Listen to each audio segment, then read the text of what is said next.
I still remember the way the sky looked that afternoon, burnt orange and lazily stretched across the horizon like it didn't have a care in the world. It was the kind of heat that made the air hum, thick and slow, the kind that made the skin glisten and the heart feel heavier than usual. We had spent the morning hauling bales of hay out behind the barn. My son, Tyler, insisted he could manage it all on his own, but I knew better. At 23, he had strength and stubbornness in equal measure, but no one should sweat alone in that kind of heat. Besides, I needed the distraction. The quiet of the house had been echoing a little too loudly lately. So I joined him. We didn't talk much as we worked. He was focused, shirtless, his muscles tightening with each lift, his back glistening beneath the sun. I tried not to stare. God help me, I tried. Once the last bale was in place, we both collapsed into the mountain of hay, breathless and flushed, the golden stalks cradling us like an unmade bed.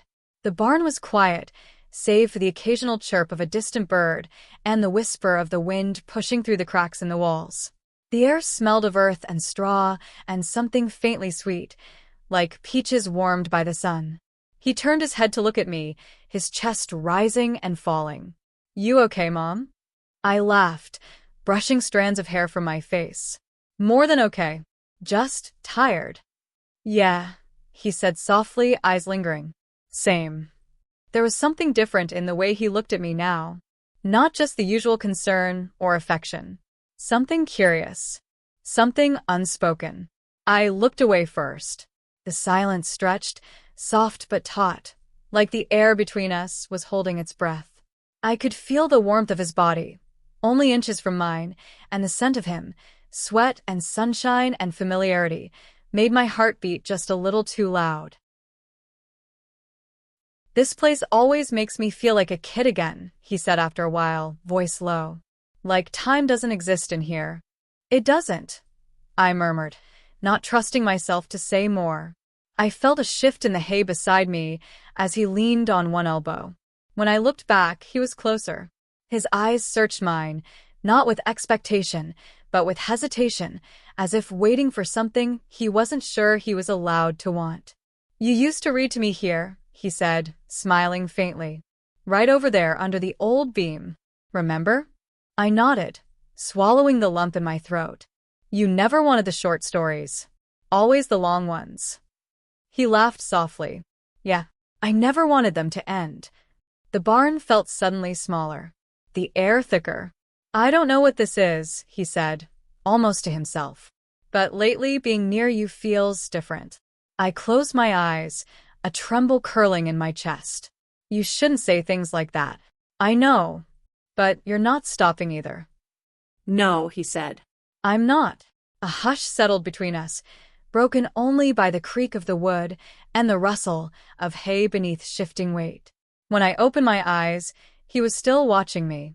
The hay pricked my skin through the thin fabric of my shirt, but I hardly noticed.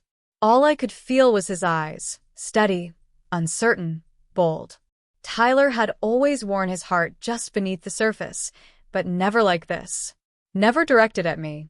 I turned onto my side, facing away, trying to quiet the storm building inside. My heart pounded against the ribs that had once shielded it from so many other things: pain, grief, even joy. But not this. Nothing had prepared me for this. "You remember that summer?" I asked softly, more to fill the silence than anything. "When the storm took the roof off the chicken coop?" He didn't answer right away. I felt him shift closer behind me, not touching but close enough that I could feel the warmth of his breath along my neck. "I remember," he finally said. "You were out there in the pouring rain, yelling at the wind like it owed you money." I smiled despite myself. I wasn't going to let the hens drown. "You were amazing." His voice was softer now. And lower, like he didn't want anyone else in the world to hear. I closed my eyes. My throat tightened. That word, amazing, sat differently when it came from him. Not like admiration. Not like a son talking to a mother. It held reverence. A kind of quiet hunger. "You were always stronger than you gave yourself credit for," he said, and I felt the hay shift as his hand brushed a stray stalk from my shoulder. Tyler, I warned, but it came out barely more than a whisper. I know, he replied. I know. But still, he didn't move away. My body was betraying me. Every cell seemed to lean toward his presence, magnetized by a kind of gravity that scared me. A mother doesn't feel this. She can't. And yet, I've tried not to think about this, he said after a long silence. I've tried so hard. But being here, just us, it's like everything I've buried is rising again. I turned toward him slowly, my face just inches from his now. The golden dust in the barn floated lazily in the air between us, catching the light like tiny stars. Then maybe it's better we don't come here again, I said, though the words tasted like sorrow. His gaze dropped to my mouth, then back up. Or maybe, he said carefully, this is the only place where it makes sense. That was the moment I should have stood up, dusted myself off, and walked back to the house. But my legs wouldn't move. My breath stayed trapped, and all I could do was watch the slow, deliberate way his hand settled beside mine on the hay. Not touching, but so close. I'm not a boy anymore, he added, his voice rough now, like it had to fight its way out. No, I whispered. You're not. And that was the problem. He looked down. I did too. Our hands, barely apart. My fingers twitched. So did his. It was nothing. A whisper of contact. But it was everything. We both felt it. And neither of us pulled away. The air in the barn felt too still, like time itself had paused to watch us. Our hands lay close, almost touching, separated by one thin breath of space. It would have been so easy to close that gap. But I didn't. And neither did he. Though I could feel the possibility of it hanging there, trembling, like a note drawn out on a violin string. I exhaled. Tyler, I said softly, not pulling away, but not moving closer either. We're both tired. The heat, the work, our heads get full when we're worn out. He didn't argue. He didn't need to. We both knew I wasn't talking about the heat. He nodded once, slow, thoughtful, and turned his gaze upward toward the old wooden beams of the barn. Dust floated upward as he let out a breath of his own. I don't want to make you uncomfortable, he said. You're not, I replied, and that was the truth. The discomfort was inside me, blooming like something I didn't have a name for. His fingers curled slightly, a small, involuntary motion. I saw it. He knew I saw it. Sometimes, he said quietly, it feels like there's something I'm supposed to say. But if I speak it out loud, everything will break. My chest tightened. I know, I whispered. We stayed there like that, not speaking, not touching, but feeling everything, more than words could ever carry. The barn was full of memory. A laughter from when he was small. A long summers and scraped knees. My voice reading stories. His voice calling Mom across the fields. And then the present, where the air was thick with something neither of us expected to find. Not desire, but recognition. He was grown. I was still myself.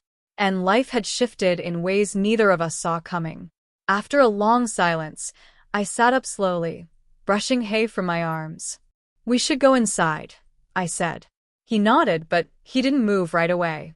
Instead, he looked at me, really looked like he was memorizing the moment, or maybe letting it go. Yeah, he said at last. We climbed down from the haystack side by side, careful, quiet.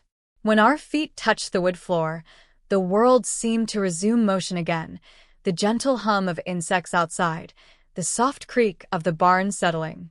As we walked toward the house, neither of us spoke. But the space between us was no longer empty. It held everything we didn't say, everything we couldn't, everything we knew we wouldn't cross. The next morning, the world was ordinary again. The sun rose the same way it always did, spilling pale gold across the kitchen floor. I moved through the familiar rhythm, kettle on, mugs out, the low murmur of the morning news playing softly in the background. And yet, everything felt slightly shifted, like the house was holding its breath, waiting to see what we would do next. Tyler came in, his hair still damp from the shower, a clean shirt clinging to his shoulders. He looked rested. I didn't. He smiled at me. Nothing unusual, just that small, warm smile he'd always had, and yet it hit me harder than it should have. I tucked a strand of hair behind my ear, pretending to be busy with a coffee spoon. We didn't speak about the barn. We didn't need to. The memory was there, quiet, steady, standing between us like a third presence neither of us acknowledged. Then the screen door creaked. My sister, Clara, stepped inside like a gust of wind, carrying the scent of lavender soap and small-town gossip in her wake. She always arrived unannounced, convinced that family didn't need invitations. "Well, look at you too," she chirped, shrugging off her sweater. "You're up early." "That's new." Tyler chuckled, leaning against the counter. "Morning, Clara." She squeezed his arm in greeting, and then her eyes lingered on him. Not long, but long enough. Then she looked at me, back at him, Back at me. Something flickered behind her gaze, quick, instinctive, sharp. It lasted only a second, but I felt it slice straight through the thin calm we had layered over yesterday. She didn't say anything about it. She just smiled, too gently. "How's the haystack looking this year?" she asked, grabbing a mug and pouring herself coffee. A simple question, innocent on the surface. But her tone wasn't casual. My heart sank. She knew something was different. She couldn't know what, because not even I knew how to name it, but she sensed something. Sisters always do. Tyler didn't seem to catch it. He answered easily, leaning against the counter with a relaxed shrug. "It's good. We finished most of the work yesterday." Clara nodded. "I figured. I passed old Mr. Duncan on the road. He said he saw the two of you up there, working hard in that heat." My breath stumbled. So someone else had seen. Just shapes against light, just two figures hauling hay. Nothing more. But the idea of being observed made the back of my neck warm. Clara lifted her coffee to her lips, watching me over the rim. "Must have been a long day," she added. "You both look tired." The pause between her last two words was deliberate. She was fishing. Not for the truth, but for the reaction to it. Tyler didn't notice. I did. I forced a smile. "Just summer heat. It wears on you." She hummed, unconvinced. Then, casually, too casually, she reached out and brushed a strand of hay from Tyler's shoulder. My breath stilled. Even the smallest leftover trace of yesterday felt intimate. Too intimate to be visible. Clara's eyes flicked to mine again. Soft. Knowing. Not accusing, but curious. Deeply curious. And somehow, that was worse. She didn't say anything more about it. She just finished her coffee, kissed my cheek, and left as easily as she came. The kitchen was quiet again. Tyler didn't look bothered. He stretched, grabbed his keys, and said he needed to pick up supplies from town. He left with an easy smile.